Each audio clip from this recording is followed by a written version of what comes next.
नमस्कार, श्रद्धाज art of world या माझ्या यूट्यूब चॅनलमध्ये सगळ्यांचं स्वागत आहे। मी श्रद्धा घेऊन आली आहे परत नवीन एक बिझनेस आयडिया ज्याचा तुम्हाला खरंच खूप उपयोग होईल। सगळा व्हिडिओ कुठेही स्किप न करता बघा, म्हणजे तुम्हाला काय होईल, मला कुठलेही प्रश्न विचारायची गरज लागणार नाही। आणि नंतर आपलं नेहमीप्रमाणे आहेच कॉस्टिंग कसं काढायचं। चला, कुठलाही वेळ न वाया घालवता लगेच व्हिडिओला सुरुवात करूया। मक्याचे पोहे इथं घेतलेत अर्धा किलो, चाळून घेतलेत, त्यानंतर स्वच्छ निवडून घेतलेत। आता आपल्याला मक्याच्या चिवड्यासाठी इथं मसाला करावा लागणार आहे। साखर मी मिक्सरवरनंच दळून घेतलेली आहे, म्हणजेच पिठी साखर केलेली आहे। त्याच्यात चवीपुरतं मीठ घालायचं आहे, त्यात 1 चमचा चाट मसाला घालायचा आहे, 1 चमचा जिरे घालायचे, जिरेपूड घालायची आहे आणि 2 चमचे लाल तिखट। आता हे काश्मीरी लाल तिखट घेतलेलं आहे। तुम्हाला तिखट हवा असेल तर 1 चमचा काश्मीरी, 1 चमचा रेग्युलर। आता हे सगळं मिक्स करायचं आहे। जेव्हा तुम्ही मोठ्या प्रमाणावर करणार तेव्हा तुम्ही हे सगळं मिक्सरवरनं काढलं तर एकदम सोपं जाईल।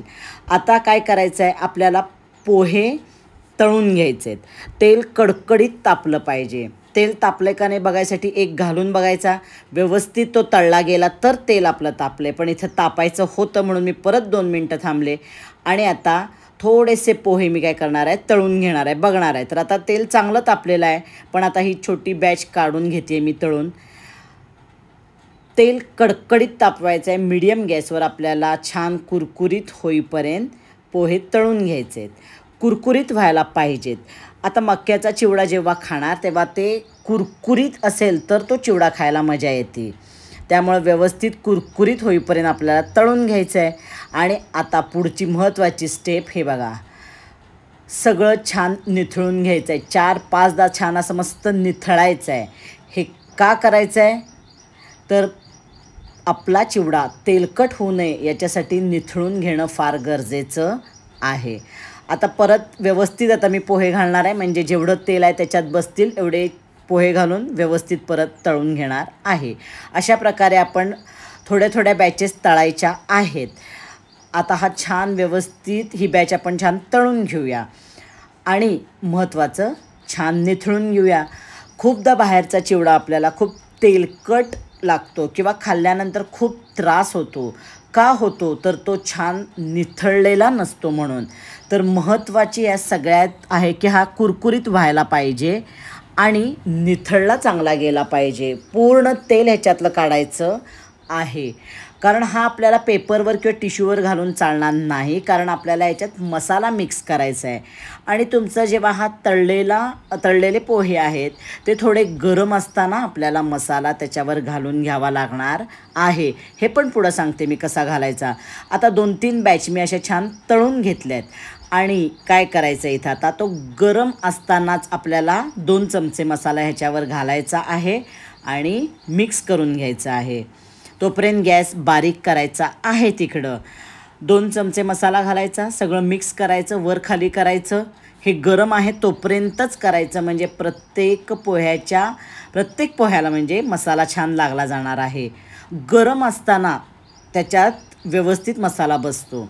आता परत पुढची बॅच काय केलेली आहे, मी तळली, परत त्याच्यावर मसाला घातला, मिक्स केलं, वर परत मसाला घालून ठेवायचा आणि तळलेले पोहे परत त्याच्यावर घालायचे।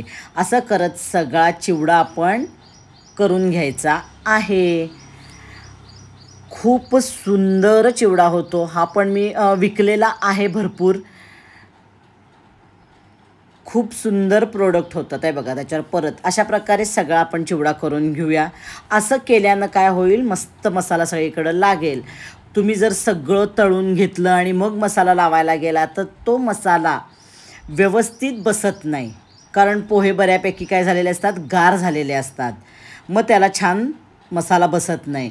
म्हणून म्हटलं की निथळायचं का महत्त्वाचं आहे याच्यासाठी। आता काय करायचं, दाणे तळून घ्यायचे। तुम्ही दाणे आधी तळून घेतले तरी चालतील, गुलाबी होईपर्यंत दाणे तळून घ्यायचे आहेत। कच्चे दाणे इथं वापरलेले आहेत, म्हणजे त्याचा छान तळून झाल्यानंतर चव त्याची खूप सुंदर येते।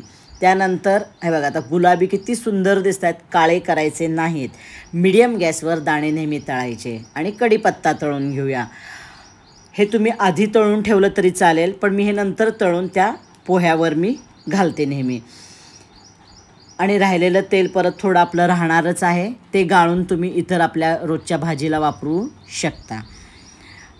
आणि अशा प्रकारे आपण मक्याचा चिवडा इथं करणार आहोत. तुम्हाला जर तसं कॉस्टिंग मिळणार असेल तर तुम्ही याच्यात काजू घाला, खोबरं घाला, तुम्हाला डाळं घालायचं असेल तर घाला. आणि त्यानुसार तुम्ही तुमचं कॉस्टिंग तयार करून विका. मी ह्याचं कॉस्टिंग तुम्हाला साधारण देते.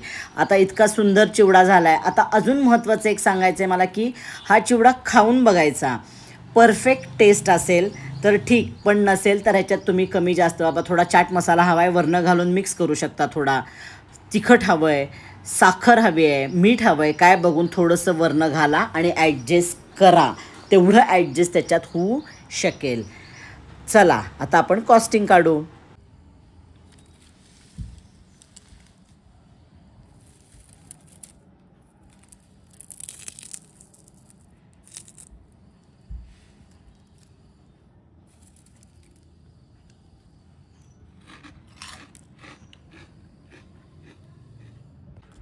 कॉस्टिंगसाठी मक्याचा पोहा म्हणजे पोहे 1 किलो होलसेल घेतले तर 55 रुपये मिळतील.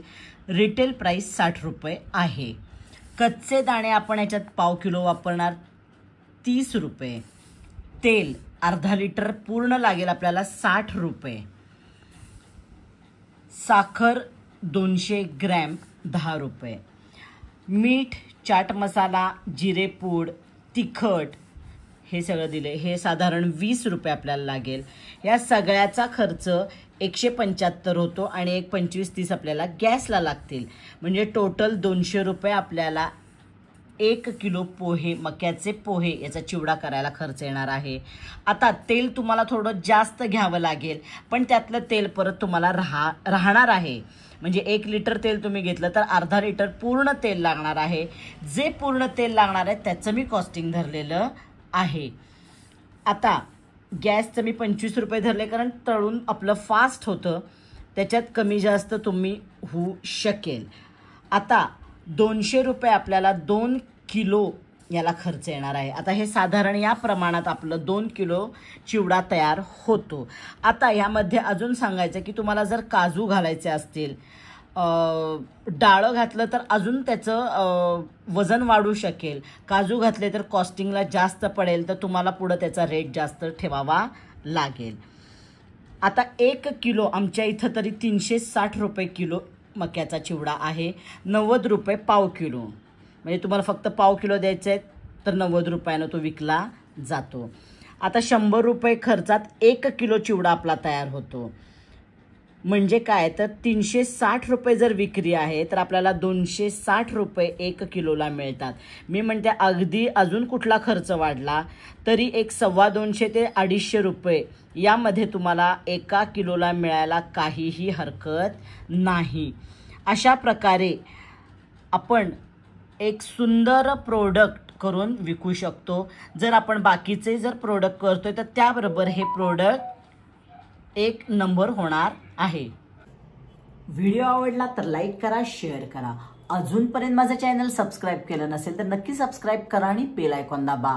आणि असेच माझे व्हिडिओ बघा की जेणेकरून ज्यांना खरंच बिझनेस करायचा आहे त्यांना खूप उपयोगी पडणार आहेत.